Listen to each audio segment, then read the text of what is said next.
நம்ம முகத்தோடைய பொலிவு அப்படிங்கிறது நம்ம வெறுமனே ஃபேஸை வாஷ் பண்றதுனால மட்டும் கிடைச்சிடாது.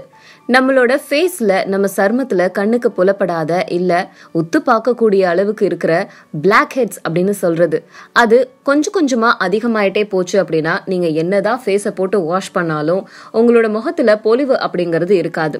அதனாலதான் ஃபேஷியல் பண்றது, ஸ்க்ரப் பண்றது இதெல்லாம் பண்றாங்க.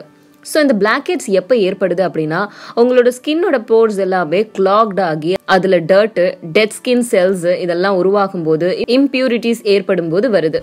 இது பொதுவா உங்களோட நோஸ் ஏரியால, சின் ஏரியாவில் அதிகமா வரலாம். ஸோ இதை எப்படி நம்ம கியூர் பண்றது அப்படின்னா ரொம்பவே சிம்பிளான ஹோம் ரெமெடி ஒன்று இருக்கு. பேக்கிங் சோடா இது ஒரு நேச்சுரலான ப்ளீச் அப்படிங்கிறது எல்லாருக்குமே தெரியும். இந்த பேக்கிங் சோடாவோட லெமன் ஜூஸ், ரா மில்க் இதை மிக்ஸ் பண்ணி உங்களோட ஃபேஸ்ல அப்ளை பண்ணி நல்ல ஸ்க்ரப் மாதிரி சர்க்குலர் மோஷன்ல மசாஜ் பண்ணிட்டு ஒரு 5 மினிட்ஸ் கழிச்சு அதை வாஷ் பண்ணி எடுத்துட்டீங்க அப்படின்னா எஃபெக்டட் ஏரியாவில் பிளாக் ஹெட்ஸ் எல்லாம் கொஞ்சம் கொஞ்சமா குறையிறத உங்களால பார்க்க முடியும். இதை வீக்லி ஒன்ஸோ இல்லை 10 days ஒன்ஸோ நீங்க பண்ணலாம். இது ஒரு நேச்சுரல் கிளென்சரா மட்டும் இல்லாம உங்க ஸ்கின்ல இருக்கிற pH லெவலை நியூட்ரலைஸும் பண்ணுது.